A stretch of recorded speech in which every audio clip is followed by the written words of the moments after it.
நன்றி. ஒரு மலை பாடுவார்.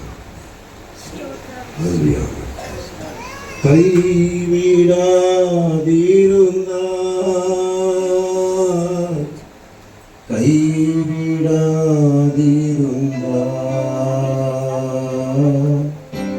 உடைந்த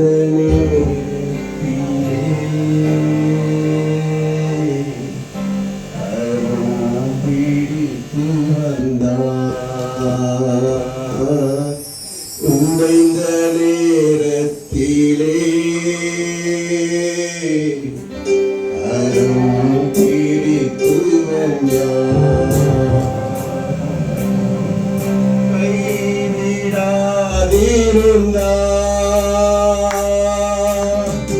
கைவிடாதிருந்தார்,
உடைந்த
செவிகளை தேவன் திறந்ததுக்காக அவருக்கு நன்றிகளை சொல்லுவோம். அல்லேலூயா, அல்லேலூயா. தேவன் உங்கள் மேல் கிருபையாக இருப்பதற்காக அவருக்கு நன்றிகளை சொல்லுங்க. கர்த்தர் உங்களை ஆசீர்வதிப்பார். அதே போல ஞாயிற்றுக்கிழமை நம்ம வருகிற கிறிஸ்துமஸ் பண்டிகைக்காக கேசல் ஒவ்வொரு வீடு தோறும் கேரல்ஸ் ஒவ்வொரு வீடு தோறும் தேவனை மகிமைப்படுத்தி புது ஆராதனைக்குள்ளாக புது வருடத்துக்குள்ளாக நம்ம கடந்து போக போகிறோம்.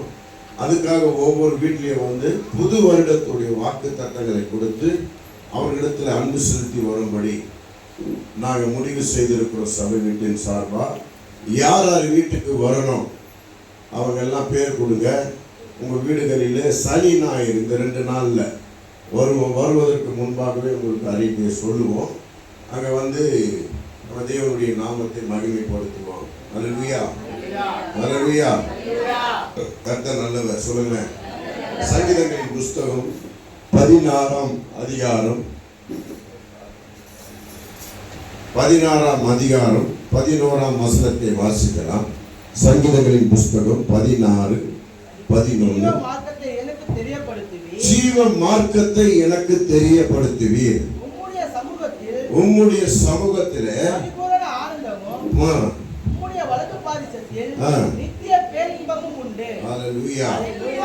ஜீவ மார்க்கத்தை எங்களுக்கு தெரியப்படுத்துங்க. அதுக்காக தெரியப்படுத்துறது நிமித்தம் நமக்கு என்ன கிடைக்குதுன்னா அந்த ஜீவ மார்க்கத்துல நித்திய சந்தோஷம். என்ன நடக்குது? நித்திய சந்தோஷம், பேரின்பம் கிடைக்கும். அது உலகம் அழிந்த உடனே அவர் சமூகத்துல போன உடனே தான் அது கிடைக்கும் அப்படின்னு மாத்திரம் நீங்க நினைக்காதீங்க. அந்த ஜீவ மார்க்கத்தை அறிந்தால் நமக்குள்ள என்ன கிடைக்கும்? நித்திய சந்தோஷமான ஒரு வாழ்க்கை கிடைக்கும். பேரின்பமான சமாதானம் நமக்குள்ளே உண்டாகும். அல்லேலூயா. அந்த ஜீவ மார்க்கத்தின் வழியை அறிவதுதான் ஒரு கடினமான காரியம். அதை அறிவதுதான் கடினமான காரியம். ஒருத்தங்க சொல்லி கேட்டாங்க, ஏன் ஆண்டவரே ஆதியில ஆண்டவர் நன்மை தீமை அறிகிற கனியை ஏன் வச்சாரு? அது வைக்காமையே இருந்தா பாவமே இருந்திருக்காதே, ஏன் அதை வச்சாரு அப்படின்னு சில பேர் கேள்விதான் கேட்டாங்க. கர்த்தர் அப்ப மாத்திரம் வைக்கல, இப்பவும் அதை வச்சுதான் இருக்காரு. இப்பவும் அதை வச்சுதான் இருக்காரு. நன்மை என்பது ஆத்துமா, தீமை என்பது மாம்சம். நீ எந்த கனியை புசிப்பா என்று ஆத்துமா உன் ஆவி எதிர்பார்த்து கொண்டிருக்கிறது. உன் ஆவி நீ எந்த கனியை புசிக்க வேண்டும்? நன்மையான கனியை புசிப்பாயா, தீமையான மாம்சத்தை புசிப்பாயா? இதுதான் உன்னுடைய ஜீவ வாழ்க்கை, இதுதான் உன்னுடைய ஜீவ மார்க்கம். நன்மையானதை புசித்தையானால் உனக்குள்ள என்ன வரும்? சந்தோஷம் வரும், பேரின்பம் வரும்.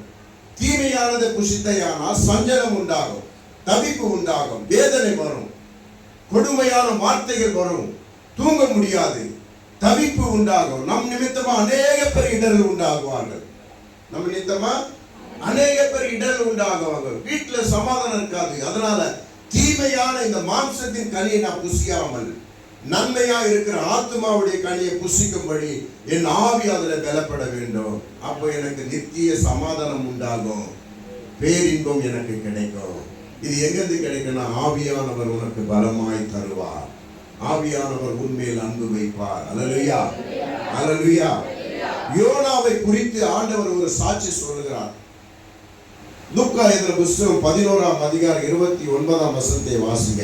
யோனாவை குறித்து ஆண்டவர் பேசுகிற காரியம். லூக்கா 11:29.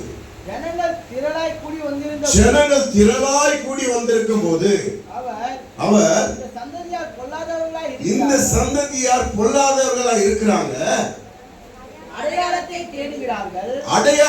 தேடுகிறார்கள். ஆனாலும் யோனா தீர்க்கதரிசியின் அடையாளமே வேறு அடையாளம் உங்களுக்கு கொடுக்கப்படுவதில்லை என்று ஆண்டவர் சொல்லுகிறார். முதலாவது, சந்தேகப்படாமல் ஒரு வாழ்க்கை. தேவனிடத்தில் சந்தேகம் உண்டாகக்கூடாது. தேவனுக்கு நம்ம கீழ்ப்படிந்து அவர் வார்த்தைக்கு செவி கொடுத்து நடந்தோமானால், அவருக்கு நம்ம கீழ்ப்படிந்தோமானால் குடும்பத்துல நாம எல்லாரும் நமக்கு கீழ்ப்படிவாங்க. கர்த்தர் அப்படியாப்பட்ட ஒரு பிரசன்னத்தை வைப்பார். அல்லேலூயா. தேவனுக்கு நம்ம கீழ்ப்படிந்தா நமக்கு யார் கீழ்ப்படிவாங்க? குடும்பத்தில் இருக்கிற எல்லாரும் கீழ்ப்படிய ஆரம்பிப்பாங்க. அதுதான் பேரின்ப மகிழ்ச்சி ஆண்டவர் உண்டு பண்ணுவார். அல்லேலூயா. அப்ப தேவனுக்கு முதலாவது நாம கீழ்ப்படிய வேண்டும். மற்றவங்க கீழ்ப்படுகிறாங்களா இல்லையா நம்ம அதை பார்க்க கூடாது. முதலாவது நம்ம என்ன பண்ணணும்? தேவனுக்கு கீழ்ப்படிய வேண்டும். தேவனுக்கு கீழ்ப்படிந்து நடக்க கற்றுக்கொள்ள வேண்டும். நீ தேவனுக்கு கீழ்ப்படிந்தாயானால் மற்ற காரியங்கள் உன்னை சேதப்படுத்தாது, மற்ற விஷயங்கள் உன்னை சஞ்சலப்படுத்தாது, மற்ற சூழ்ச்சிகள் உன்னை வேதனைப்படுத்தாது. நீ தேவனுக்கு கீழ்ப்படிந்தாயானால் உன் நம்பிக்கை எல்லாம் யாருகிட்ட இருக்கும்? சொல்லுங்களேன். அப்படியே மௌனமா பார்த்துட்டே இருக்கிறீங்க. தேவனிடத்தில் இருக்கும். என்னுடைய நம்பிக்கை எல்லாம் யார்கிட்ட இருக்கும்? தேவன் கிட்ட இருக்கு. என்னை யாரும் அசைக்க முடியாது என்ற ஒரு உறுதி வரும். அப்பதான் ஆண்டவர் நித்திய பேரின்பத்தை நமக்கு தருவார். அந்த விசுவாசத்தின் மூலமா தான் அது வரும் நமக்கு. அந்த விசுவாசம் எப்படி வரும்னா, வேதத்தை வாசித்து அதன் கேள்வி ஞானத்தினால நமக்கு உண்டாகும். அந்த கேள்வி ஞானம் எப்படி வரும்னா, நமக்குள்ள இருக்கிற ஆவியானவர் அதை தூண்டி கொண்டே இருப்பார். அல்லேலூயா. ஏன்னா நன்மையான கனியை நான் புசிக்கிறதுனால, நான் என் ஆத்துமாவுக்காக வாழ்கிறதுனால, என் ஆத்துமா மறிக்க கூடாது, என் ஆத்துமா நித்திய பேரின்ப மகிழ்ச்சியில இருக்கணும்னா நான் நன்மையான கனியை புசிக்க வேண்டும். தீமையா இருக்கிற இந்த மாம்சத்தின் குணத்தில் நான் சாயக்கூடாது. அதற்கு தான் ஆண்டவர் சொல்லுகிறார், உன்னை நித்திய பேரின்பத்திலே நான் கொண்டு செல்வேன். அந்த பேரின்பம் எங்க இருக்குன்னா ஆத்துமாவுடைய மகிழ்ச்சியில தான் இருக்கு. அந்த ஆத்துமாவுடைய களி கூறுதல் தான் இருக்கு. அல்லேலூயா. அல்லேலூயா. எத்தனை பணங்கள் கோடி கொடுத்தாலும், புரிஞ்சுக்கீங்க, பணங்கள் கோடி கொடுத்தாலும், பேரு புகழ் வாங்கினாலும், நீங்க எத்தனை வந்து எவ்வளவு கொடுத்தாலும், ஆனா கர்த்தருக்கு கீழ்ப்படிந்துதான் அது உகந்த பலி என்று ஆண்டவர் சொல்லுகிறார். அதுதான் நல்ல பலி எனக்குன்னு ஆண்டவர் சொல்லுகிறார். அல்லேலூயா. ரோமர் 12ஆம் அதிகாரத்தை நீங்க வாசித்தீங்கனால் நல்ல பலி என்ன என்று ஆண்டவர் உங்களுக்கு அதில் பேசி இருக்கிறார். அல்லேலூயா. இந்த யோனா தீர்க்க தரிசனத்தில் ஆண்டவர் சொல்லுகிறார். அடுத்தது அவருடைய சாட்சி, அடுத்த 3 சாட்சி வாசிப்போம். 11:30 வாசிங்க. அப்படியே 30ஆம் வசனம். நினிவே பட்டணத்தாருக்கு அடையாளமா இருந்தது போல, யோனா நினிவே பட்டணத்திற்கு அடையாளமா இருந்தது போல. என்ன அடையாளம்? அந்த நினிவே பட்டணம் மனம் திரும்புதலின் அடையாளம். அந்த அடையாளமா இருந்தது போல மனுஷகுமாரனும் இந்த சந்ததிக்கு அடையாளமா இருப்பார். நமக்கு அடையாளமா இருக்கிறார். நம்ம மனம் திரும்பியதனால நமக்கு அடையாளம் யாருன்னா இயேசு கிறிஸ்து தான். நீ மனம் திரும்பியதனால தானே வந்து உட்கார்ந்துட்டு இருக்கிற. ஐயோ, எனக்கோ எவ்வளவு வேதனைகள் இருக்கு, எவ்வளவு சோர்வு இருக்கு, எவ்வளவு தேவைகள் இருக்கு. ஆனாலும் அவை எல்லாம் காட்டில தேவ சமூகம் தான் முக்கியம் சொல்லி நான் வந்து உட்காரனா, நான் அவரை அடையாளம் காட்டதான் உட்கார்றேன். நான் அவரை அடையாள காட்டதான் உட்கார்றேன். நினிவே பட்டணத்திற்கு யோனா எப்படி மனம் திரும்புவதற்காக ஒரு அடையாளமாய் தீர்க்கதரிசியா வைத்தாரோ, அதே போல இந்த உலக ஒட்டுமொத்த பாவங்களை நீக்கி பரிசுத்தமாக்கி அவர் வழியில நடப்பதற்கான அடையாளத்தை நமக்கு வைத்திருக்கிறார் ஆண்டவர். அல்லேலூயா.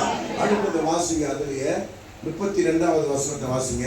யோனாவின் பிரசங்கத்தை கேட்டு நினிவே பட்டணத்தார் மனம் திரும்பினார்கள்.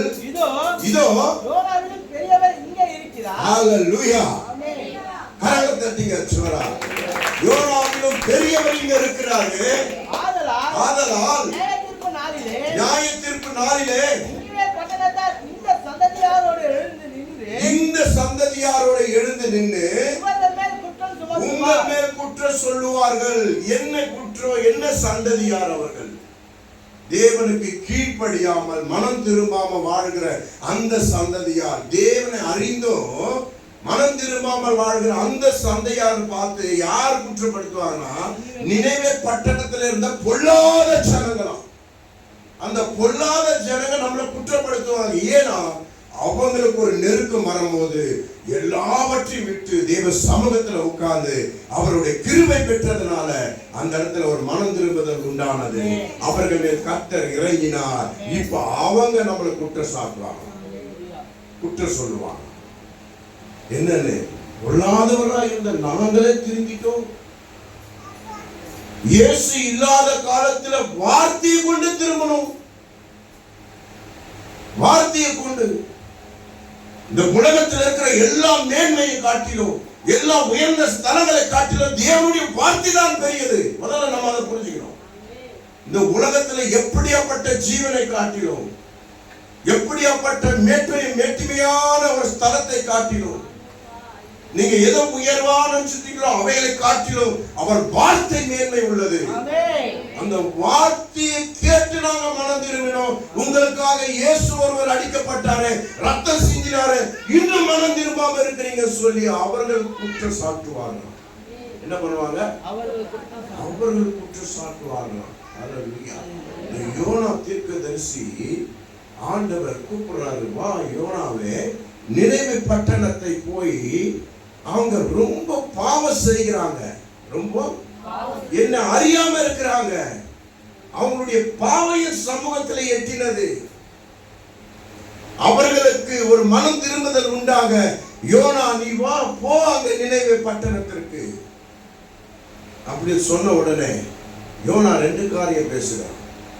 ஆண்டவரே, நீர் கிருபை உள்ளவர், நீர் இரக்கம் உள்ளவர், நீர் தயவு உள்ளவர். நான் போய் சொல்லிட்டு அவங்க ஏதாவது வேதனைப்பட்டு மனம் திரும்பினானா அவங்களுக்கு நீங்க ரட்சிப்பை கொடுத்துருவீங்க. அப்படி என் தீர்க்க தரிசனம் என்னாச்சு? என்னதானே தப்பா சொல்லுவாங்க, என்னதானே தப்பா சொல்லுவாங்க. நான் எப்படி போய் சொல்ல முடியும்? நீர் கிருபையா இறங்கி அவங்க மேல இரக்கமா வந்துடுவீங்க. இந்த நினைவு பட்டணம் அழிய போது நான் சொல்லிட்டேன்னா, நீங்க அழிக்காம அதை காத்துட்டீங்கன்னா அப்போ என்னதானே அவங்க தப்பா சொல்லுவாங்க, என்ன பைத்தியக்காரன் சொல்லுவாங்க. நான் போக மாட்டேன். அதை காட்டிலும் அவங்க பலவான்கள் நிறைய பேர் இருக்கிறாங்க, கொடூரமான மனுஷர்கள் இருக்காங்க. இடது கை செய்யற பொல்லாப்பு வலது கைக்கு தெரியாம பயங்கரமா செய்யறாங்க.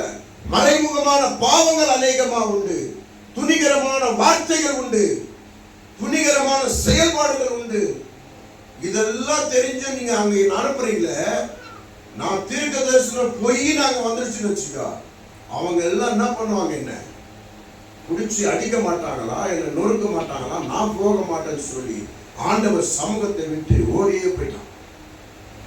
என்ன பண்ணிட்டான்? அவன் நினைப்புனானா நின்று பேசுற இடத்துல தேவன் இருக்கிறார், இங்க இருந்து அப்படி தள்ளி போய் நிட்டா இருக்க மாட்டான்னு அவன் நினைப்பு. அதுதான் தாவீது சொல்றான், சமுத்திரத்துல போய் நான் படுக்கை போட்டாலும் அங்கேயோ நீர் இருக்கிறீர் ஆண்டவரே, உமக்கு மறைவானது எந்த இடமே இல்லையே, உள்ளும் திரியும் நீர் அறிந்திருக்கிறீரே. நான் என்ன பேச போறேன், என்ன யோசிக்கிறேன்? மனுஷனிடத்துல மாறி மாறி பேசலாம், மாறி மாறி சிரிக்கலாம், மாறி மாறி கண் செய்களை காட்டலாம். ஆனால் இருதயம் என்னவென்று ஆண்டவர் அறிந்திருக்கிறார். உன் கண் சிமிட்டுதலும், உன் சிரிப்பும், உன் நினைவும் எல்லாவற்றையும் அவர் அறிந்திருக்கிறார். இந்த மனம் திரும்புதல் எனக்கு வேண்டும், உண்மையா என்னிடத்தில் வந்து சேர வேண்டும் அப்படின்னு யோனாவை ஆண்டவர் அனுப்பும் போது அவன் அந்த சமூகத்தை விட்டு ஓடினான். ஓடி போய் கப்பல், தர்ஷீசுக்கு போற கப்பல்ல ஏறி, அதுவும் பணம் கொடுத்து ஏறி அடியில போய் ஒழிச்சிட்டான். கப்பலுக்கு அடியில கப்பல் போக போக போக ஆழ கடல்ல போன உடனே ஒரு பெரும் காற்று, அலைகள் பயங்கரமா கொந்தளிக்குது. மாலுமிகள் தெரிஞ்சுக்கிட்டாங்க, கப்பல் நிச்சயம் உடைய போகுது, கப்பல் நிச்சயம் உடைய போகுது தெரிஞ்சுட்டாங்க. என்ன பண்றதுக்கு ஒன்னும் புரியல. அவங்க தேவர்களை வழிபட்டுங்க, அவங்க தேவர்களை கும்பிடுங்க. வீட்டுக்கு போனா இந்த பலி செலுத்துறேன், அந்த பலி செலுத்துறேன், என்ன உயிரோடு வச்சனா இப்படி பண்றேன், அப்படி பண்றேன், உன்னை கழுவி கொழுவுறேன், உனக்கு இதை வைக்கிறேன், அதை வைக்கிறேன்னு சொல்லி அவங்க தேவர்களை வேண்டிக் கொள்ளுங்க சொல்றாங்க, வேண்டுறாங்க. அப்பவும் ஒண்ணும் முடியல. இங்க இருக்கிறவங்க யாருன்னா தவறு பண்ணி இருக்கிறாங்க, மாலினிங்க கேட்கிறாங்க பாருங்க. அவங்க உயிர் பயம் வந்தோன்னு என்னென்ன கேட்கிறாங்க பாருங்க. இங்க இருக்கிறவங்க யாருன்னா தவறு பண்ணி இருக்கிறாங்களா, எந்த தெய்வத்துக்காவது தவறு பண்ணிருக்கிறாங்களா சொல்லுங்க, அதெல்லாம் ஒப்பு கொடுங்க அப்படின்றாங்க. ஆனா யாரும் இல்லை. சரி, கடைசியில சீட்டு போட்டு பார்ப்போம். அவங்களுக்கு ஒரு நம்பிக்கை வந்து பாரு, சீட்டு போட்டா யார் பேர் வந்து அவங்க தான் தப்பு பண்ணுவாங்க. தப்பு பண்ணவன் என்னைக்குமே சொல்ல மாட்டான், தப்பு பண்ணுவேன் என்னைக்குமே சொல்ல மாட்டான். சரி, சீட்டு போட்டு பார்ப்போம். சீட்டு போடுறாங்க, பார்த்தா கப்பலுக்கு அடியில் படுத்திருக்கிற யோனாவின் பெயர் தான் வந்தது. அவனை கூப்பிட்டு, டேய் நீ யாருடா, எங்கேருந்துடா வர, எதுக்குடா கப்பல்ல ஏறுற, மரியாதையா சொல்லிடுறா, எங்க உயிர் போகும்படி நிக்கிறோம்டா அப்படின்னு. உடனே அவன் சொல்றான் பாருங்க, அதுல ஒரு வசனத்தை 1:9 வாசிங்க. யோனா 1:9. அதற்கு அவன், நாங்கள் எபிரேயர் சமுத்திரத்தையும் பூமியையும் உண்டாக்கின தேவனாகிய கர்த்தரை, சமுத்திரத்தையும் பூமியும் உண்டாக்கின தேவனிடத்திலே பயபக்தியா உள்ள எபிரேயன் நானு.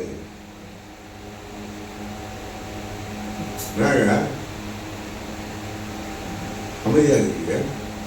சமுத்திரத்தையும் பூமியும் உண்டாக்கின தேவன் சொல்லும் போது நீங்க அல்லேலூயா கரங்களை தட்ட வேண்டாமா? அப்படியே ஒருவே சமுத்திரத்தை அவர் சொல்றான் புறஜாதியிடத்துல சாட்சி. சமுத்திரத்தையும் பூமியை உண்டாக்கின தேவனிடத்துல எப்படி இருக்கானா? பயபக்தியா இருக்கிறவன். பயபக்தியா இருக்கிறவன் செய்யற காரியமா இது.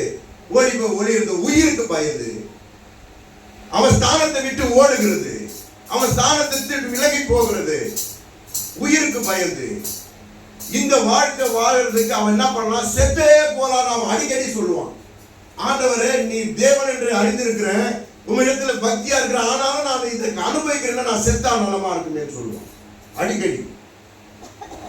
தேவன் அவன் சொன்ன உடனே அவன் என்ன பண்றான்? சரி அதுக்காக நாங்க என்ன பண்ணலாம் அவன் கேட்கும் போது அவன் ஒரே வார்த்தை சொல்றான், நீங்க என்ன தூக்கி கடல்ல போட்டுருங்க, அப்பதான் நீங்க பிழைப்பீங்க, அப்பதான் நீங்க பிழைப்பீங்க. அல்லேலூயா. கடல்ல தூக்கி போட்ட உடனே கப்பல் கடல் அமிர்தல ஆனது, கப்பல் அழகா போச்சு. இவரு மீன் வயிற்றுல ஆண்டவர் கட்டளை இட்டார், மீனை அதை விழுங்கும்படி. 3 நாள் மீன் கடியில, மீன் வயிற்றுல 3 நாள்.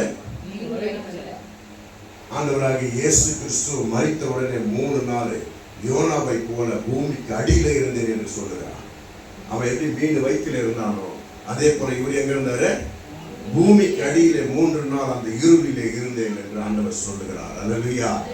யோனா விடுவிக்கப்பட்டான், அந்த நினைவை பட்டணத்துக்கு போகிறான். ஏன்னா யோனாவுடைய சாட்சி கேட்டாதான் மனம் திரும்புதல் என்னன்னு உங்களுக்கு தெரியும். மனம் திரும்புதல அதனால்தான் உங்களுக்கு சொல்றேன். யோனாவுடைய அதிகாரம் 4 தான். நீங்க வாசினாலும் அழகா சூப்பரா இருக்கும். ஒரு கதை புக்கு வாசிக்கிறோம், இதை வாசிங்கன்னா அழகா இருக்கும், நல்லா இருக்கும். நீங்க வாசிச்சு பாருங்க.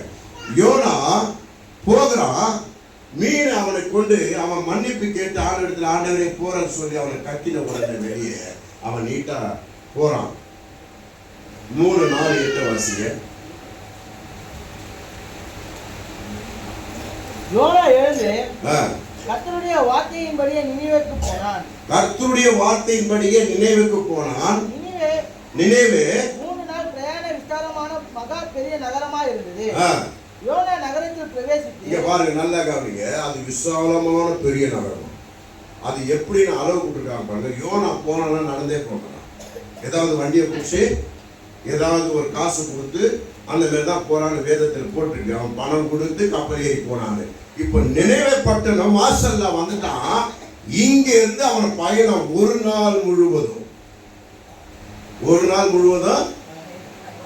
எல்லையில நிக்கிறான். நல்லா கவனிங்க, எல்லையில நிக்கிறான்.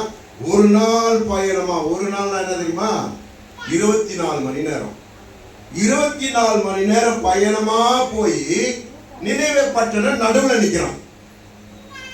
அப்ப அந்த பட்டணம் எவ்வளவு பெருசு பாரு. அந்த பட்டணம், நீங்க இங்க இருந்து சென்னையில 24 மணி நேரம் பயணம் பண்ணி போனீங்கன்னா வேற ஸ்டேட்டுக்கு போயிடுவீங்க, கேரளாவுக்கு போயிடுவீங்க, கேரளாவை தாண்டியே போயிடுவீங்க. இந்த பக்கம் போனா 2 ஸ்டேட் தாண்டியே போயிடுவீங்க. ஆனா அந்த பட்டணம் எவ்வளவு பெருசு பாரு. 1 நாள் பயணம் போனா அந்த பட்டணத்தின் பாதியில நிற்கிறான். அங்க போய் அவன் சொல்றான், என்ன சொல்றான் தெரியுமா? 40 நாள்ல இந்த நினைவை பட்டணம் வாரிக்கொள்ள போகுது. நடு ரோட்ல இருந்து சொல்றான், 40 நாள்ல இந்த நினைவை பட்டணம் வாரிக்கொள்ள போகிறதுன்ற வார்த்தை தான் வாரிக்கொள்ள போகிறது. மனம் திரும்புங்க சொல்லிட்டு போயிட்டான். அதை சொல்லிட்டு பயந்து போயிட்டான். அங்க கேட்ட சில பேர் உடனே மனம் திரும்பி வசனத்தை வாசிங்க. அப்பொழுது ஜனங்கள் தேவனை விசுவாசித்து தேவனை விசுவாசித்தாங்க. பாருங்க, இது யோனாவுடைய வார்த்தை இல்ல, இது யோனாவுடைய செயல்பாடு இல்ல, இது அவனுடைய சுய இல்ல, இது அவன் கிடையாது, இது தேவனுடைய வார்த்தை என்று விசுவாசித்தார்களாம். நிறைய நம்ம சில நேரங்கள்லாம் ஆண்டவருடைய தீர்க்க தரிசனம் வரும்போது அவர் சொன்னாரு, இவர் சொன்னாரு, இவர் பண்ணாரு, அவரு பண்ணாரு, இந்த மாதிரி காரியம் இருக்கக்கூடாது. தேவன் பேசினார், அப்படி விசுவாசித்தாதான், தேவன் செய்தார், அப்படி விசுவாசித்தாதான் மனம் திரும்புதல் உண்டாகும். நீ குற்றம் பார்த்தினா, தேவனுடைய வார்த்தையை குற்றப்படுத்தினா அது எப்படி மனம் திரும்புதல் வரும்? இவங்க சொல்றாங்க, யாரோ ஒருத்தன் வந்து பேசிட்டு போறான், 40 நாள்ல வேற எதை சொல்ல, மனம் திரும்புங்க, இந்த நினைவு பட்டணம் வாரிக்கொள்ள போகுது 40 நாள்ல அப்படி முன் குறிச்ச உடனே அவங்க என்ன நினைச்சாங்க? இது தேவனுடைய வார்த்தை. இது யாரு நினைச்சாங்கன்னா, பொல்லாத சந்ததியார், பொல்லாத வேலை செய்கிறவர்கள், தேவனுக்கு விரோதமான செயல் செய்கிறவர்கள், இவங்க என்ன நினைச்சாங்க? இது தேவனுடைய வார்த்தை. ஹல்லேலூயா சொல்லுங்களேன், இது தேவனுடைய வார்த்தை. அப்போ தேவனுடைய வார்த்தை வெளிப்பட்ட உடனே அங்க இருக்கிற ஜனங்க எப்படி மனம் திரும்பினாங்க? சொல்லுங்க, வாசிங்க. உபவாசம் செய்யும்படி பெரியோர் முதல் சிறியோர் மட்டும் ரெட்டுடுத்திக் கொண்டார்கள். பெரியோர் முதல் சிறியோர் மட்டும் ரெட்டுடுத்திக் கொண்டார்கள். ரெட்டுடுத்தினா என்ன தெரியுமா? என்ன தெரியுமா? நீங்க வந்து கல்யாணத்துக்கு போறீங்க, இதே மாதிரியா போவீங்க? சொல்லுங்களேன். வஸ்திரம் மாறும், மாறுதா இல்லையா? ஏன் வஸ்திரம் மாறுதுன்னா, மனசுல சந்தோஷம், முகத்துல சந்தனம் வருமா வராதா? ஊர்ல கல்யாணமா, ஊர்ல கல்யாணமா? சொல்லுங்க. மாறல சந்தனம். ஏன் மாறல சந்தனம்? ஊர்ல கல்யாணம்னா எனக்கு சந்தோஷம். ஏன் சந்தோஷம்? என்னிடத்துல இருக்கிற வஸ்திரத்தை நான் காண்பிப்பேன், என்னிடத்துல இருக்கிற நகையை காண்பேன். 3 வகையான ஜனங்க போவாங்க. என்னிடத்துல இருக்கிற வஸ்திரத்தை காண்பேன், என்னிடத்துல நகையை காமிப்பேன், அங்க நல்லா சோறு இருக்கும். 3 வகையான ஜனங்கள் போவாங்க. அதான் ஊர்ல கல்யாணமா? அப்ப வஸ்திரம் மாறுதா இல்லையா? சொல்லுங்க, மாறுதா இல்லையா? இடத்துக்கு ஏற்றாப்போல் வஸ்திரம் மாறுகிறது, துக்கத்துக்கு ஏற்றாப்போல வஸ்திரம் அது. ரட்டுடுத்திக் கொள்ளி, என் துக்கத்தை வெளிப்படுத்த ஒரே வஸ்திரம் தான். அது மேன்மையான வஸ்திரம் அல்ல, அது என்னை தாழ்த்துகிற வஸ்திரம். ரட்டுடுத்திக் கொண்டு, அப்புறம் வாசிங்க. இந்த செய்தி நினிவேயின் ராஜாவுக்கு எட்டினபோது, இந்த செய்தி ஜனங்க கொஞ்சம் கொஞ்சமா அப்படியே பரவி இப்ப எங்க போயிடுச்சு? எவ்வளவு பெரிய பட்டணம் அது! எங்கேயோ ஒரு மூலையில ஒரே ஒரு வார்த்தை, ஆண்டவருடைய வார்த்தை, அது எப்படி கிரியை செய்வாங்க. இயேசு இல்லைங்கப்பா, இயேசு பூமிக்கு வரல, அவர் மேல இருக்கிறார். அவருடைய வார்த்தையை கீழே அனுப்பின உடனே எங்கேயோ ஒரு மூலையில 40 நாளில வாரிக்கொள்ள போகுது, ஜாகிரதையா இருங்கன்னு சொல்லி அந்த வார்த்தை வந்த உடனே அப்படி அப்படியே பரவி எங்க போயிடுச்சு? ராஜாவினிடத்துல போயிடுச்சு. இப்போ ராஜா என்ன பண்றான்? எவனா சொன்னது அவனை கூப்பிடுறா. யாருக்கிட்ட முதல்ல அந்த வார்த்தை எவனா சொல்லுது? அவனை வரிடா, அவனை வெட்டுடா, அவனை குத்துறா, அவனை இப்படி பண்றா அப்படி பண்றான்னு எழுந்து தன் அதிகாரத்தின் பலனினால் அவன் எழுந்திருக்கல, அதிகாரத்தின் பலனினால் எழுந்திருக்கல, பணத்தின் பலனினால் எழுந்திருக்கல. ராஜானா அந்த தேசத்துக்கே ராஜா. அவன் சொன்னா நடக்கும். அவன் மூளையை யூஸ் பண்ணல. ஆனா அவன் என்ன பண்ணான் தெரியுமா? அதை கேள்விப்பட்ட உடனே வாசிங்க. அவன் தன் சிங்காசனத்தை விட்டு எழுந்து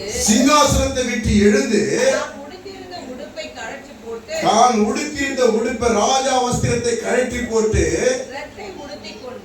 ரட்டு உடுத்திக் கொண்டு சாம்பலிலே உட்கார்ந்தான். துக்கமான வஸ்திரத்தை அணிந்து கொண்டு சாம்பலில் ஏன் உட்கார்றாங்க தெரியுமா? நான் ஒன்னுத்துக்கும் பிரயோஜனம் இல்லாதவன், என்னால ஒன்னும் செய்ய முடியாது, என் பாவத்தை மன்னியும், இந்த மாம்சமான பொல்லாத கிரியே இது நிமித்த எழுந்ததினால, இந்த கனியை துண்ணது சாப்பிட்டதனால எனக்கு உண்டான இந்த பாடுகளை நான் மேற்கொள்ள முடியாது. என் தேவன் தான் காப்பாற்றணும். நான் அழிந்து போக கூடாது. நான் மாத்திரமல்ல, என் தேச ஜனங்கள் அழியக்கூடாது, என் தேசம் அழியக்கூடாதுன்னு சொல்லி அவன் இறங்கி சிங்காசனத்தை விட்டு இறங்கி ராஜ வஸ்திரத்தை கழற்றி துக்க வஸ்திரத்தை மாற்றிக்கொண்டு சாம்பலிலே உட்கார்ந்தார். அல்லேலூயா. மனம் திரும்புதல் வார்த்தை எப்படி செயல்படுது பாருங்க. மனம் திரும்புதல் வார்த்தை. அவன் ரெட்டுடுத்தி அதுக்கப்புறம் வாசிங்க. மேலும் ராஜா தானும் தன் பிரதானிகள் அவன் மாத்திரம் அல்ல, தேசத்துக்கே கட்டளை இடுகிறான். நிர்ணயம் பண்ண கட்டளையாக நினைவே எங்கிலும் மனுஷரும் மிருகங்களும் மாடுகளும் ஆடுகளும் ஒன்றும் ருசி பாராதிருக்கவும். மனுஷரும் மிருகங்களும் ஆடுகளும் மாடுகளும் இனி வாய்க்கு ருசியா ஏதோ சாப்பிடக்கூடாது. வாய்க்கு ருசியா சாப்பிடக்கூடாது. பசிக்கு மாத்திரம் சாப்பிடு. ராஜா கட்டளையிடுறான், வாய்க்கு ருசியா சாப்பிடாமல், தண்ணி குடியாமல், தண்ணி குடியாமலும் இருக்கவும், மனுஷரும் மிருகங்களும் ரத்தினால் மூடிக்கொண்டு தேவனை நோக்கி உரத்த சத்தமாய் கூப்பிடவும், தேவனை நோக்கி உரத்த சத்தமாய் கூப்பிடவும், அவரவர் தம் தம் பொல்லாத வழியையும் தம் தம் கையில் உள்ள கொடுமையையும் விட்டு திரும்பவும் கடவர்கள். அல்லேலூயா. பொல்லாத வழிகளை விட்டு திரும்புங்கள். வாய்க்கு ருசியா தண்ணீர் குடியாமலும் நீங்க தேவனை உரத்த சத்தமாய் கூப்பிடுங்கள், உபவாசம் பண்ணுங்கள் என்று ஆண்டவர் சொல்லுகிறார். அல்லேலூயா. ரட்சிப்பு உன்னிடத்துல வந்தாயிற்று. அதுதான் ஆண்டவர் கூட நடக்கும் போது அங்க கேட்கிறாங்க, ஆண்டவரே பரிசெய்கிறோம் சதி செய்கிறோம், நாங்க எல்லாம் உபவாசம் ஜெபம் பண்றோம், உங்க ஆட்கள் யாரும் உபவாசமே ஜெபம் பண்றது இல்லை அப்படின்னா, மனவாளன் தங்களோடு இருக்கும் வரையில அவங்க அப்படிதான் இருப்பாங்க. இவங்களை விட்டு மனவாளன் எடுபடும் போது இவர்கள் உபவாசிப்பார்கள். அல்லேலூயா. ஆண்டவர் பார்த்து சொல்லுகிறார், வருகிற நெருக்கத்திற்காக, பாடுகளுக்காக, வேதனைக்காக சும்மாவ இருக்காத, உன் வஸ்திரங்களை மாற்று, துக்க வஸ்திரமாய் மாற்று, உபவாசம் பண்ணி கர்த்தரை நோக்கி கூப்பிடு. செய்யக்கூடிய உன் வீட்டில் ஆண்டவர் ஏற்றுவார், உன் தேசத்திலே ஏற்றுவார், உன்னை மகிமைப்படுத்துவார். யோனாவை போல ஆண்டவர் உன்னை அழைத்திருக்கிறார். நீ வெறுமையா நிற்காதே, மனம் திரும்புதல் உண்டாயிருக்கு. அல்லேலூயா. அந்த பொல்லாத வழி என்ன? பொல்லாத வழியை விட்டு மனம் திரும்புங்கள். அல்லேலூயா. அல்லேலூயா. பொல்லாத வழி என்ன? தனக்கென்று தனக்கென்று தனக்கென்று சிந்திக்கிறவனும் ஓடுகிறவனும் தனக்கென்று பார்க்கிறவனும் எல்லாம் பொல்லாத கிரியைகளை செய்கிறவர்களாக தான் இருக்கிறாங்க. அல்லேலூயா. பொல்லாத செய்கிறவர்கள் தான் இருக்கிறாங்க.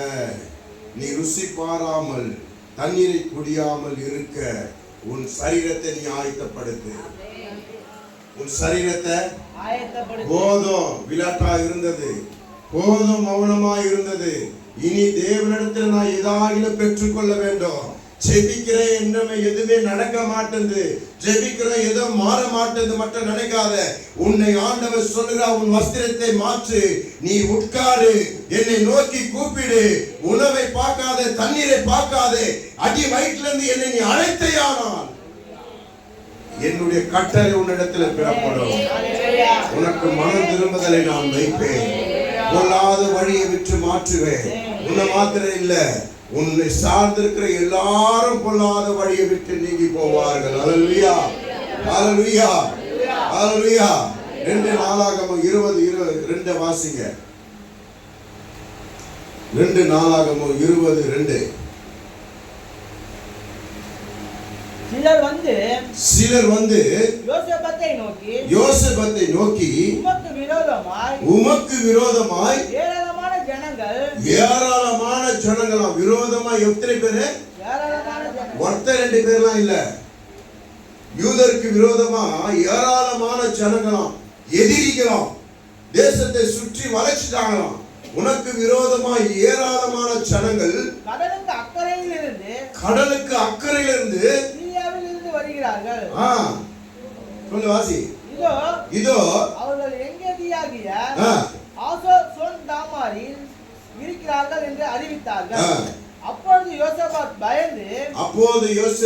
பயந்து கர்த்தரை தேடுகிறதற்கு ஒருமுகப்பட்டு கர்த்தரை தேடுகிறதுக்கு என்ன பண்ணனா? ஒருமுகப்பட்டானா. சொல்லுங்களேன். ஒருமுகம். சொல்லுங்க. ஒருமுகம் என்ன தெரியுமா? கணவன் மனைவி இருக்கிறீங்க.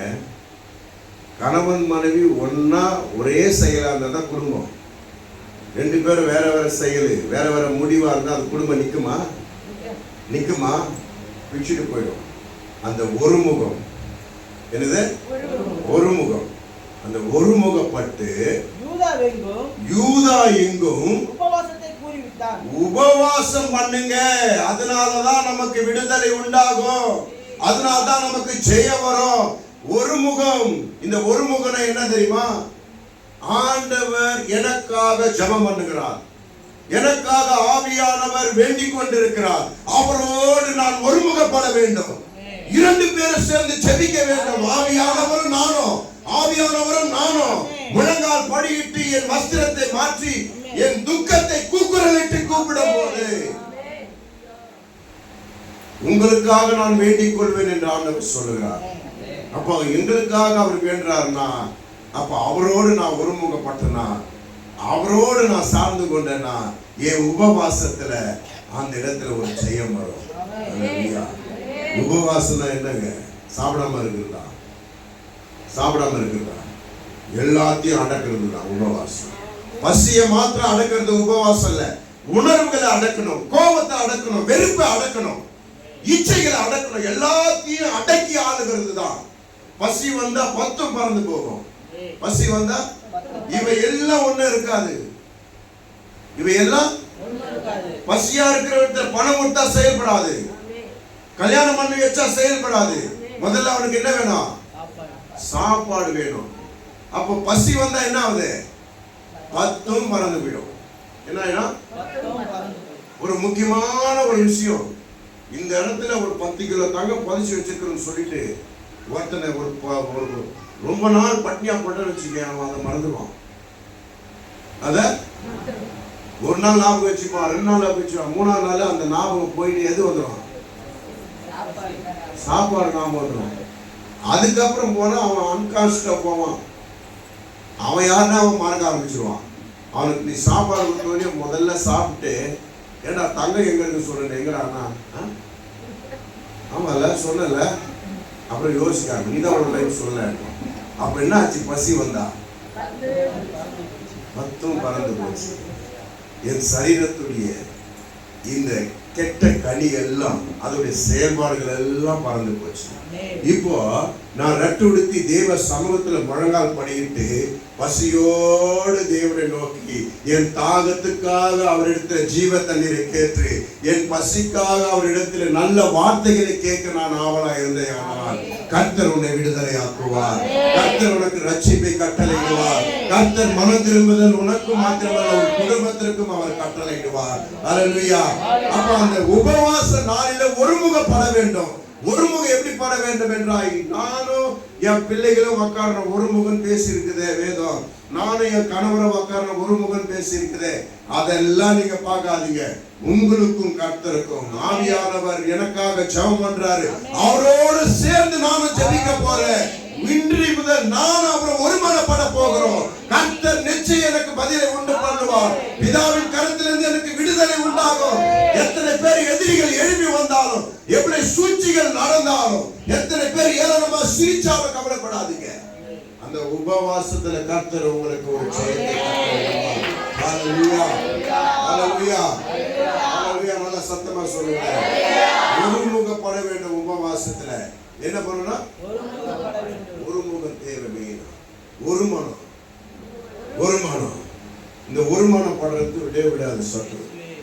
ஏன்னா நம்ம பண்ற எல்லா காரியங்களும் அப்பதான் நினைவு கொண்டு வரும். ஜெபத்தில் உட்காந்துருவாங்க. இன்னைக்கு ஒரு மனம் பட்டே ஆகணும். இன்னைக்கு ஆமா, இந்த அம்மா வழக்கம் போல அந்த நாளில முன்னாடி நாள்ல என்னென்ன செஞ்சதோ வழக்கமா இவன் ஒரு மனம் படுறதுக்கு உட்காரும் போது அதெல்லாம் ஞாபகம் பண்ணுவோம். இந்த நேரத்தில் நீங்க பண்ணுவீங்க. இந்த நேரத்துல அதை பண்ணுவிய, இந்த நேரத்துல இதை பண்ணு, ஏது போய் பண்ணு, ஏது பண்ணு, ஏது பண்ணுன்னு சொல்லுவான். அந்த நினைவுகள் எல்லாம் நம்ம எடுத்து போட்டுக்கணும். அவர் சமூகத்துல உக்காஞ்சா சத்தமிட்டு அவர் கூப்பிடுகிறது மாத்திரம்தான் இருக்கணும்.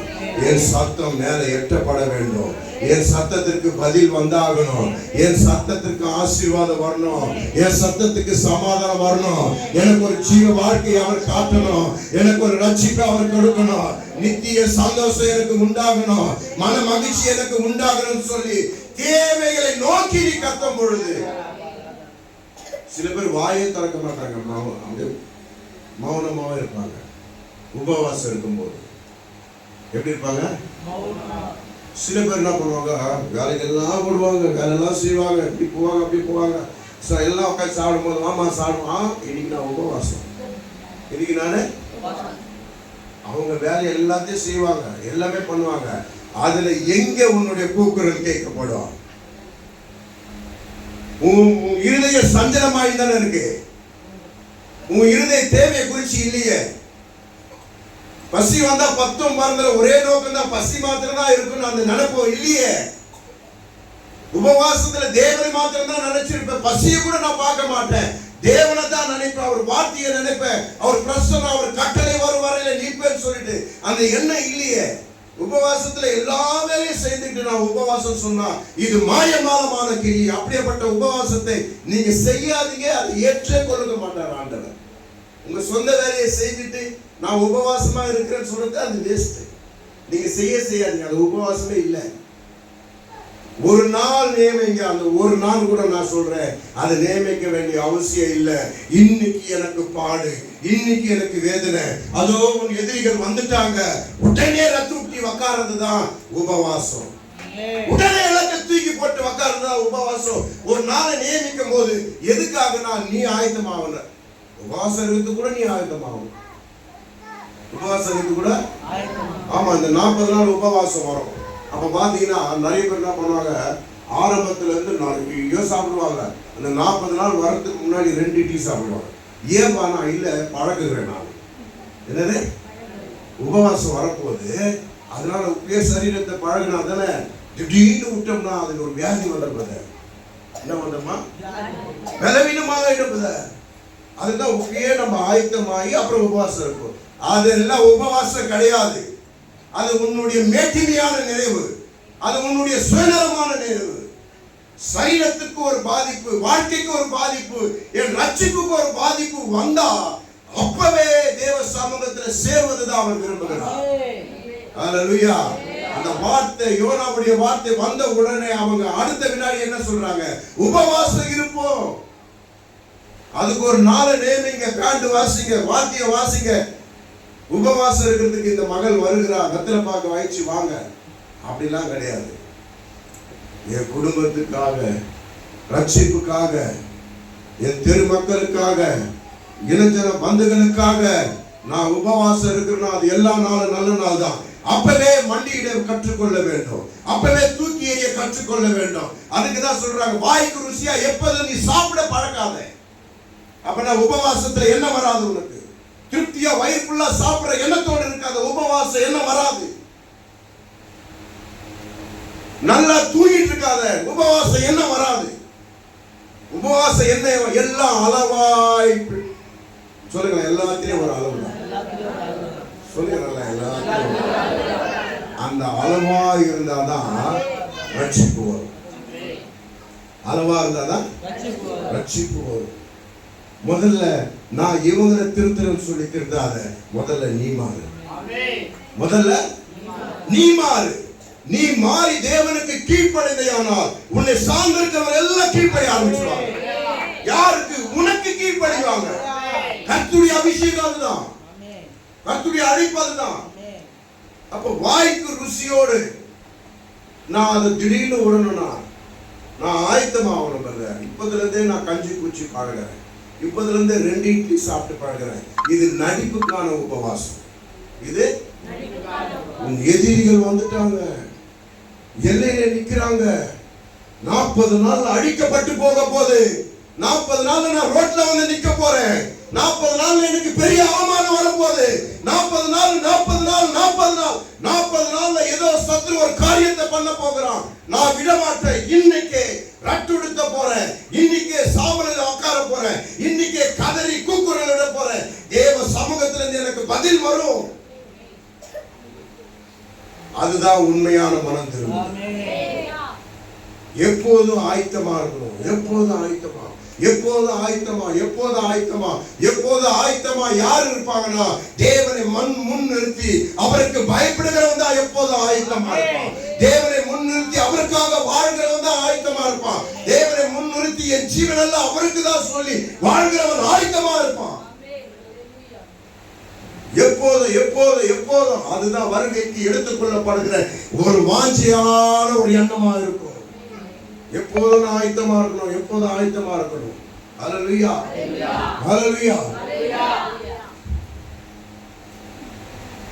வாசிங்க தானியேல் புத்தகம் 2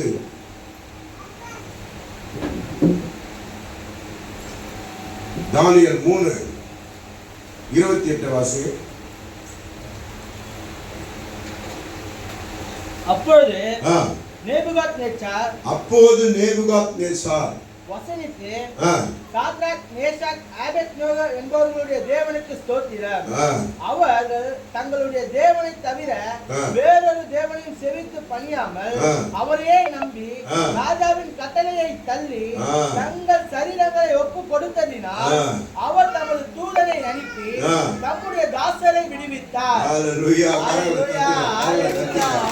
கர்த்தரே தேவன் என்று ராஜாவுடைய கட்டளையும் தள்ளிவிட்டு எந்த மனுஷன் உங்களை பயமுறுத்தினானோ, எந்த மனுஷன் உங்களை அதிகாரத்துக்கு கீழே கொண்டு வரானோ, எந்த மனுஷனிடத்துல உங்களுக்கு அவமானம் வரப்போதோ, யாரிடத்துல உங்களுக்கு சூழ்ச்சி வரப்போதோ, அவங்களுடைய எல்லா காரியங்களையும் தள்ளி விட்டுட்டு தேவனையே பற்றி கொண்டு உட்காருங்க. அவங்க எல்லாம் சாட்சி சொல்லுவாங்க, உன்னிடத்துல தான் ஆண்டவர் இருக்கிறார் சொல்லி. ஒருமனப்பட்டு உபவாசத்துல தேவனோடு நீ சேர்ந்தையானால் புறஜாதியிடத்திலிருந்து சாட்சி உண்டாகும். ராஜா சொல்லுறான் பாருங்க. அதுக்கு அடுத்த வசனத்துல ஒண்ணு சொல்றான் பாருங்க. என்ன சொல்றான் பாருங்கப்பா, அது பயங்கரமா இருக்கும். சாத்ராக் மேஷாக் அபேத்நேகோக்கு இவங்க 3 பேரும் ராஜா வடிச்சு வச்ச நேபுகத்நேச்சாருடைய சிலையை வச்சான். என் சிலையை வச்சுட்டான். அவன் சொல்றான், என் சிலையை நான் வச்சுட்டேன், என்ன நீங்க கும்பிடணும். அந்த சிலைக்கு முன்பாக போய் கும்பிடணும், டெய்லியும் கும்பிடணும், வணங்கணும். இந்த 3 பேரு அதை நான் வணங்க மாட்டேன் நின்னவங்க. கர்த்தரை ஒருவரைதான் நான் வணங்குவேன். எந்த மனுஷனுக்கும் பயப்பட மாட்டேன், எந்த சத்துருடைய சூழ்ச்சிக்கும் பயப்பட மாட்டேன். என்னை விட்டு எது போன நினைச்சாலும், எது வந்து நினைச்சாலும் அது கர்த்தருடைய சித்தம் என்று வாழ்கிற ஒரு வைராக்கியத்தை நான் எனக்குள்ள வைப்பேன். என் ஜீவனே போனாலும் சரி, ஆனா கர்த்தருக்கு கொடுக்கிற அந்த கணத்திலிருந்து நான் விலக மாட்டேன். ஹல்லேலூயா. நிறைய பேர் குடும்பத்துக்காக ஆண்டவரை விட்டு ஓடிடுவாங்க. கணவன் ஐயோ அவரு இயேசு சொன்னாலே அடிப்பாரு. நீ அவருக்கு பயந்தா தான் அவர் அவனை அடிப்பாரு. ஆனா பயப்படாம இயேசு சொல்லிப்பாரு, இயேசு அவர் அடிப்பாரு. அந்த சூழ்ச்சி தான் நம்ம தெரிஞ்சுக்கணும். குடும்பத்துக்காக இயேசுவே கைவிட்டுருவாங்க. ஊந்து கூட்டேன் இருக்கிறதெல்லாம் போது, பணம் ஒண்ணும் வரமாட்டேங்குது. எல்லாம் வஞ்சனையை இருதயத்தில் வச்சுக்கின்னு ஊந்து கூப்பிட்டாங்கன்னா பணம் ஒண்ணும் வரமாட்டேங்குது. நான் சொல்றேன், விக்கிரகத்தை வழிபட்டு இருந்த நீங்க அதே போல ஜீவனுள்ள தேவனை வழிபட முடியாது. அவங்க கடவுளை வெளியே வச்சு பார்க்கறாங்க. நாம எல்லாருக்குள்ளும் கடவுள் இயேசு இருக்கிறார் சொல்லி பார்க்கிறோம். அப்போ நாம பரிசுத்தமாக ஆண்டவர் விரும்புகிறார். நம்மளுடைய வழிபாடு வேற, அவங்களுடைய வழிபாடு வேற. அதுல இருந்து நான் வந்தேயானால் மனம் திரும்புதல் வரணும். கர்த்தர் எனக்குள்ள இருக்கிறாரு. நான் எப்படி சூழ்ச்சி வஞ்சனெல்லாம் வச்சிருக்க முடியும்? எல்லாத்தையும் நான் விட்டு விலகும் போது ஒரு ஒரு ஒரு அவமானமான ஒரு எண்ணம் வந்து பாரு, ஒரு வெறுப்பு வந்து பாரு. அதுதான் குறுகிய பாதை. அதுல நான் நடந்து வரணும். அதுதான் குறுகிய பாதை. விசாலமான பாதை எப்படி இருக்குதுமா? சண்டை, அடித்தடி, கோபம் அப்படி மாற நிறுத்தி நடக்கலாம். குறுகிய பாதை எப்படி இருக்கு தெரியுமா? நீ குறுகி எல்லாத்தையும் விட்டுட்டு உன்னாண்ட திட்டு வாங்கினவனா உன்னை திட்டுவான், உன்னை ஏறிச்சோனா உன்னை ஏறிப்பான். நீ மௌனமா கூனி குறுகி வரப்பாரு. என்னமா நான் வர ரோட்ல வர அவன் எப்படி என்ன பேசலாம், நான் வர ரோட்ல வர அவன் எப்படி என்ன பார்த்து சிரிக்கலாம்னு சொல்லி வாக்குவாதம் பண்ண ஓடுகிறது விசாலமான பாதை. அவன் சிரிச்சாலும் சிரிக்கட்டும், நான் இப்ப ஆண்டவரை ஏத்துக்கிட்டு இருக்கேன், பழையபடி ஆறு நான் இல்லைன்னு சொல்லி அவமானப்பட்டான பரவாயில்ல குறுகிய பாதையில வர பத்தியா? அந்த எண்ணங்களை குறுக்கி வரல, அதுதான் குறுகிய பாதை. அதுதான் குறுகிய பாதை. ஆமா, இந்த குறுகிய பாதையில வரும்போது ஆண்டவர் நிறைய பேர் நம்ம தன் உணர்வுகளை மற்ற இடத்துல வெளிப்படுத்துவாங்க. இதே போல நான் முதல் மாரி இருந்ததுன்னா அவர் என்ன சிரிச்சிருப்பாரா? ஏதோ ஆண்டவரை ஏத்துக்கிட்டு அதனால தான் அவர் தப்பிச்சாரு. இந்த வார்த்தைலாம் பேசக்கூடாது, இந்த வார்த்தைலாம் பேசக்கூடாது. பழையபடி நான் இருந்ததுன்னா அவ்வளவுதான் ஒம்பாயிட்டு இருக்கோம். இந்த வார்த்தைலாம் பேசக்கூடாது. நீ பழையபடி இருக்கணும்னா விசாலமான இடம் இருக்கு, நீ நடந்து போ, நெஞ்ச நிமித்தி விசாலமா நடந்து போ, வானான்னு சொல்லல. ஆனா தேவனுடைய பாதை எல்லா அவமானங்களையும் தாங்கிக்கின்னு, எல்லா சொற்களையும் தாங்கிக்கின்னு, என் இருதயத்தை உடைக்கப்பட்டு நான் கூனி குறுகி நடப்பதுதான் அந்த குறுகலான பாதை. அதுலதான் என் உணர்வுகள் எல்லாம் கைட்டி விடுறேன். அதுதான் என் பாவப்பட்ட இந்த சரீரத்துடைய உணர்வுகள் எல்லாம் கைட்டி விட்டு நடக்கிறேன். இந்த குனிவு கர்த்தரிடத்துல, இந்த பணிவு, இது நல்ல ஒரு உபவாசத்துல இருக்கிறது நல்லதா இருக்கும். அல்லேலூயா. பணிவோடு ரட்டுடுத்தி மேன்மை இல்லாமல், என்ன இல்லாம மேன்மை இல்லாமல், நீ எந்த ஸ்தானத்துல இருக்கிறியோ அந்த ஸ்தான நிலை அல்ல, அது கெட்ட கனிக்கு சம்பந்தமானது. அந்த கனியை விட்டுட்டு நல்ல கனியை புசிக்கிறவனாய் ஆத்துமாவில் நான் நடக்கும் பொழுது எல்லாவற்றையும் விட்டுட்டு, மேன்மை எல்லாம் விட்டுட்டு, காசு பணம் எல்லாத்தையும் விட்டுட்டு, ஒண்ணுமே இல்லை நான் ஒரு சாம்பல் சொல்லி தேவ சமூகத்துல உட்காருங்களா நல்ல ஒரு உபவாசத்துக்கு ஏற்றமாயிருக்கும். அல்லேலூயா, அல்லேலூயா, அல்லேலூயா. தானியேல்ல அடுத்தது வாசிங்க. ராஜா எப்படி அந்த சாத்ராக்கு மேஷாக்கு எப்படி என்ன கட்டளை பாருங்க. ஆதலால் சாத்ராக் மேஷாக் ஆபேத்நேகோ என்பவர்களுடைய தேவனுக்கு விரோதமாக, அந்த தேவனுக்கு விரோதமாக, யார் தேவனுக்கு? Shadrach Meshach Abednego. அவங்க விசுவாசிக்கிற தேவன் யாரு? நம்ம தேவன் தான். அவங்களுக்கு அந்த தேவனுக்கு விரோதமா தூஷண வார்த்தையை எவனா தூஷணமா பேசினா அந்த தேசம் எப்படி தெரியுமா? தேசம் கர்த்தரை வழிபடாத தேசம் அது. இவன் நேபுகத்நேசர் தேவன் யார் என்று அறியாதவன். இவன் சொல்றான் பாருங்க, அந்த தேவனுக்கு விரோதமா தூஷண வார்த்தையை சொல்லுகிற எந்த ஜனத்தானும், தூஷண வார்த்தையா பேசுனீங்கன்னா உங்களை யாரா இருந்தாலும் சரி, எந்த ஜாதி எவ்வளவு பெரிய ஜாதியா இருந்தாலும் சரி, எந்த பாஷைக்காரன், எந்த எப்படியாப்பட்ட உயர்ந்த ஸ்தலத்துல நீ இருந்தாலும் துண்டித்து போடப்படும். அவன் வீடு எருக்களமாக்கப்படும். அவன் வீட கொல்கிறவன் சொல்றான் ராஜா. தீர்மானிக்கப்படுகிறது. அல்லேலூயா. நல்ல ஜோரா கரங்களை தட்டுங்க.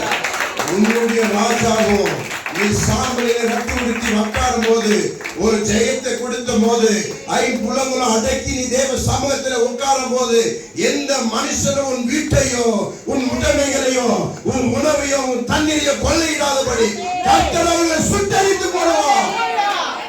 பாதுகாப்பு வரும், வல்லமை வரும், மகிமை வரும். உன் கண்ணுல ஒரு அக்கினி எரியும், உன் நாக்குல ஒரு அக்கினி எரியும், உன் முகத்துல ஒரு பிரசன்னம் வரும். உன்னை பார்த்தவங்க முன்னாடி பார்த்தவங்க போல பார்க்க மாட்டாங்க, இப்ப வித்தியாசமா பார்ப்பாங்க. ஏன்னா இந்த உலகத்துல எதுவும் எனக்கு முக்கியம் இல்லை, கர்த்தர் சமூகத்துல எல்லாவற்றையும் உட்காரும் போது கர்த்தர் என்னை பலப்படுத்துவார். ஹல்லேலூயா, ஹல்லேலூயா. மனம் திரும்புதல் உண்டாகணும், ஆயத்தமா இருக்கணும், எப்போதும் ஆயத்தமா இருக்கணும். எதை மேன்மையா நினைச்சிட்டு இருக்கிறியோ, இந்த கட்ட கனி எதை உன்னை மேன்மையா நடத்துகிறதோ அதை துஷ்டமா தூக்கி எறி. கர்த்தருக்கு முன்பாக என் ஆத்துமா களி கூறணும், சம்பூர்ணமா சந்தோஷமா இருக்கணும். தேவனுடைய வார்த்தைக்கு கீழ்ப்படி கர்த்தர் உன்னை பலப்படுத்துவார். ஹல்லேலூயா, ஹல்லேலூயா. சத்தமா சொல்லுங்க. ராஜா சொன்ன ஆணையை கவனிச்சீங்களா? நேபுகாத்நேச்சார் சொன்ன ஆணையை கட்டளை கேட்டீங்களா? இந்த தேவனுக்கு விரோதமா எவன் பேசினாலும், அவன் எப்படியாப்பட்ட ஆளா இருந்தாலும், எவ்வளவு உயர்ந்த ஸ்தலத்துல இருந்தாலும் அவனை துண்டித்து போடுவேன். அது மாத்திரம் இல்ல, அவன் வீடுனா என்ன தெரியுமா? அவன் பிள்ளை, மனைவி எல்லாரும் சார்ந்துதான் இருக்கும். அவன் உடைமைகள், அவன் எல்லாத்தையும், ஆடு மாடு ஜீவன்கள் எல்லாத்தையும் அக்கினினால் சுட்டெரித்து போடுவேன் சொல்றான். ஹல்லேலூயா. இது எப்படி வந்துச்சுங்க? எப்படி இது வந்துச்சு? இது புறஜாதி ராஜா, புறஜாதி தேசம், அங்க விக்கிரகத்தை தான் வழிபாடு. அங்க எப்படி வந்ததுங்க இது? எல்லா உயிரையும் துச்சனமா நினைச்சு, நீ வணங்குறதை காட்டிலும் நான் வணங்குற தேவன் தான் பெரியவர், அவரை தான் நான் வணங்குவேன், அவரிடத்துலதான் என்னுடைய பயபக்தி உண்டுன்னு சொல்லி 3 பேர் வைராக்கியமா இருந்தாங்க பாருங்க. அவங்க நிமித்தமா உருவான சாட்சி அது.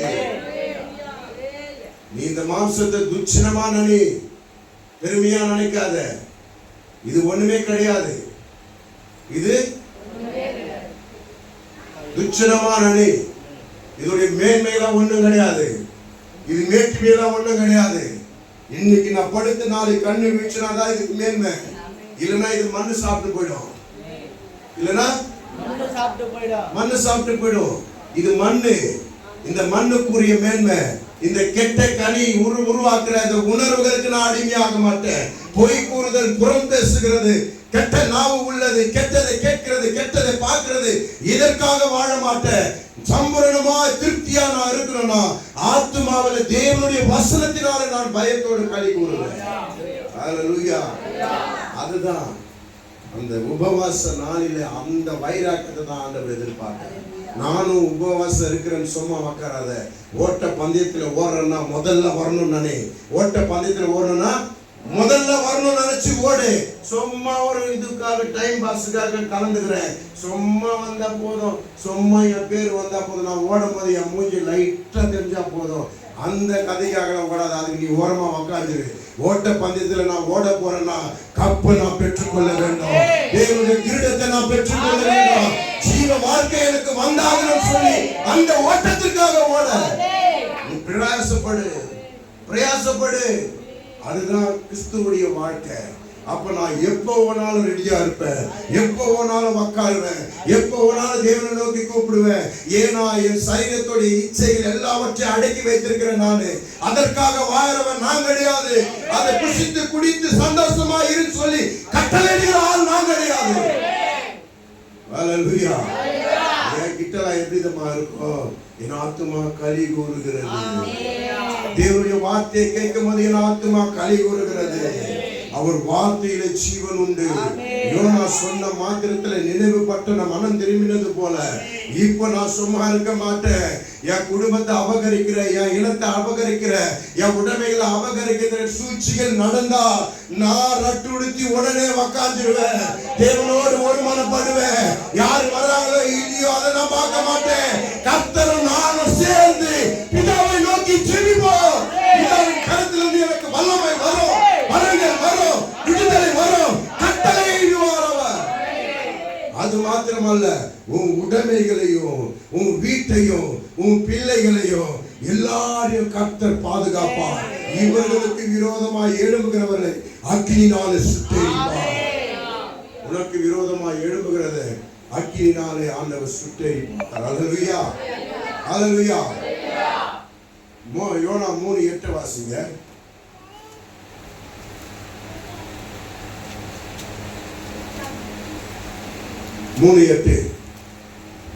மனுஷரும் மிருகங்களும் வெட்டினால் மூடிக்கொண்டு தேவனை நோக்கி உரத்த சத்தமாய் கூப்பிடவும் அவரவர் தம் தம் கொல்லாத வழியையும் தம் தம் கைகளில் உள்ள கொடுமையையும் விட்டு திரும்ப கடவர்கள்.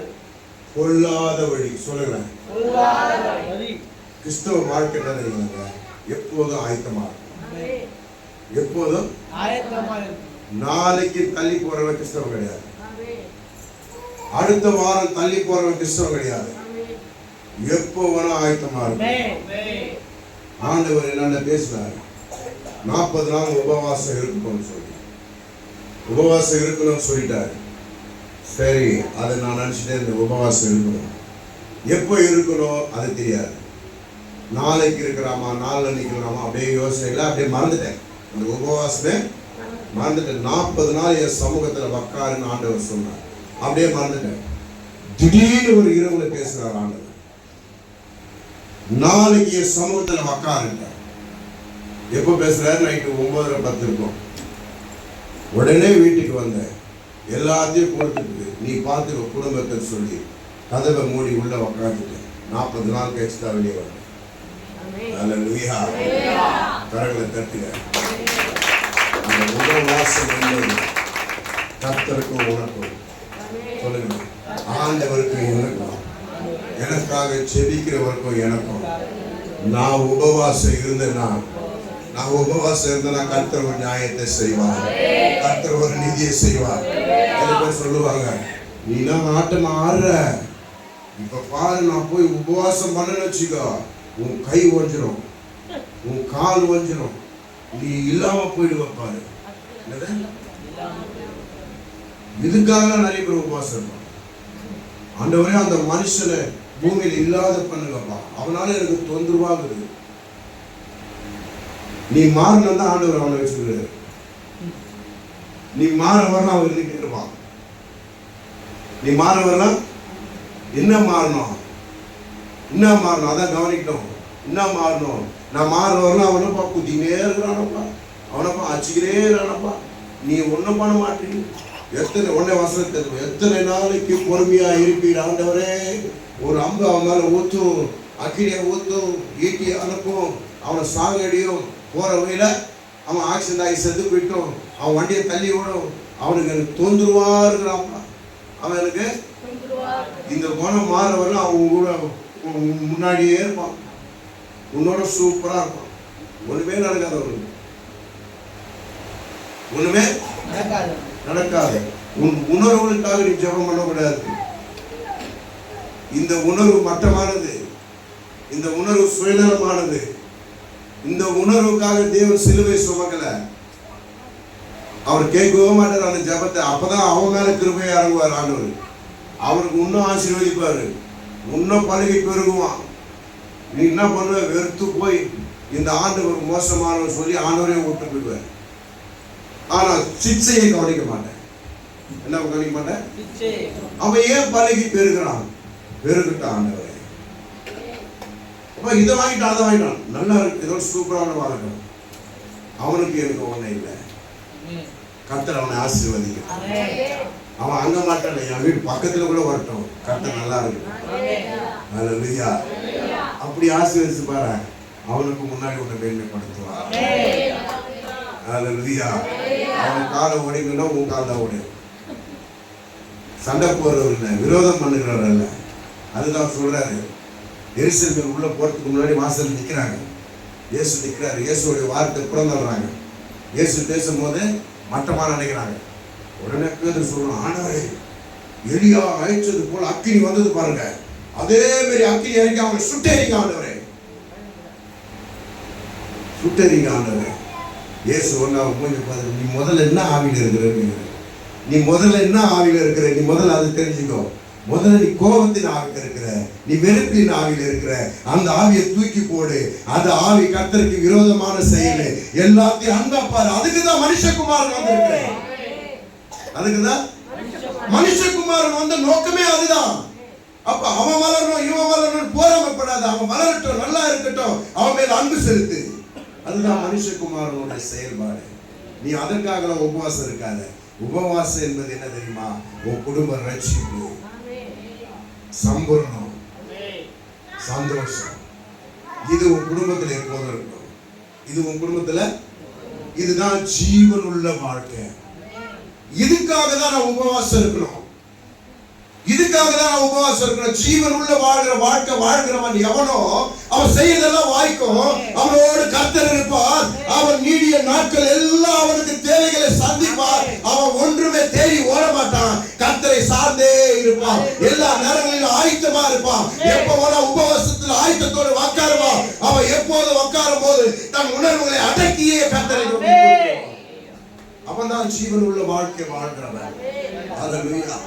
அவன்தான் ஜீவன் உள்ள வாழ்க்கை. கர்த்தர் அதுதான் எதிர்பார்க்கிறார். ஆனா இந்த பொல்லாத வழி, அக்கிரமம், ஏசாயா 6:58 வாசிங்க. 6:58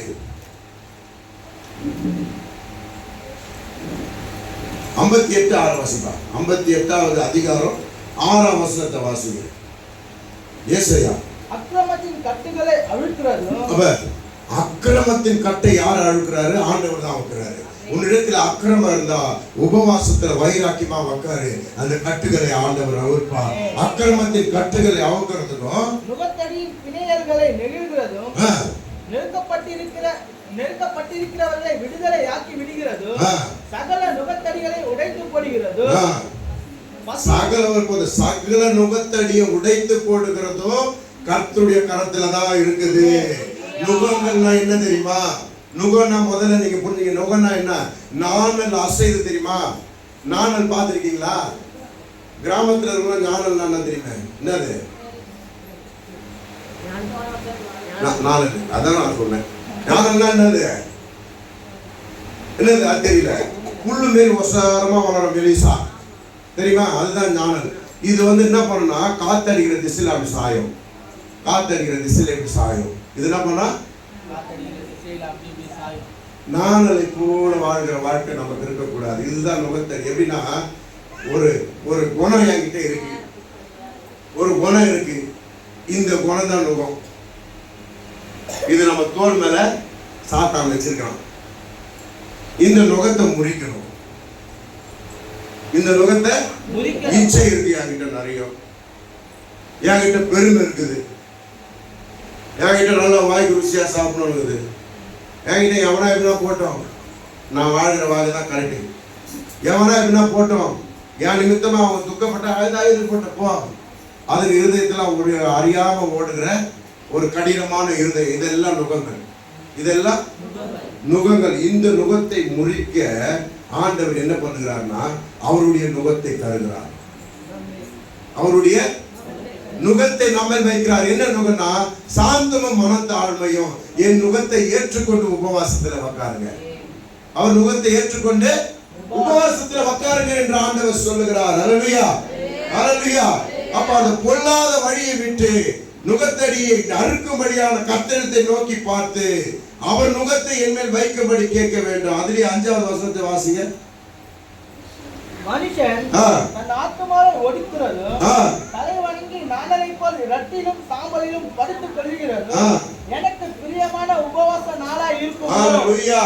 உணர்வுகளை அடக்கி அவர் சமூகத்திலே நாணலை போல ஒப்புக்கொள்ளணும். எப்படின்னா அவர் இறங்கும் போது அவர் குணத்தின்படி சாய, அவரோடு சாய, உன் இருதயத்தில் எந்த ஒரு பாரமும் இல்லாம லகுவாய் வைத்துக் கொண்டு உன் பாவங்களை விட்டு விலகி அவர் சமூகத்தில் ரட்டுடுத்தி துக்க முகத்தோடு நீ தேவைகளுக்காக நீ அவமானப்பட போறியா, அதுல இருந்து விடுதலை வேண்டுக்காக, சுகம் வேண்டுவதற்காக, உன் குடும்பத்துக்காக, உன் இனதன பந்துகளுக்காக நீ ஜெபம் பண்ணையானால் கர்த்தர் நிச்சயம் அந்த இடத்துல ஒரு அசைவை உண்டு, நிச்சயம் அசைவை உண்டு பண்ணுவார். அல்லேலூயா, அல்லேலூயா. நல்ல கரங்களை தட்டி சொல்லுங்க. சங்கீதம் புத்தகம் 16:11 வாசிங்க. சங்கீதம் 16:11.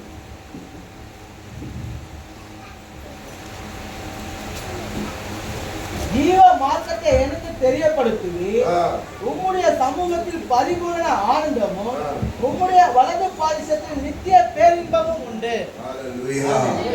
ஜீவ மார்க்கத்தை ஆண்டவர் வெளிப்படுத்திருக்கிறார். எப்போதும் ஆயத்தமா இருக்கணும்.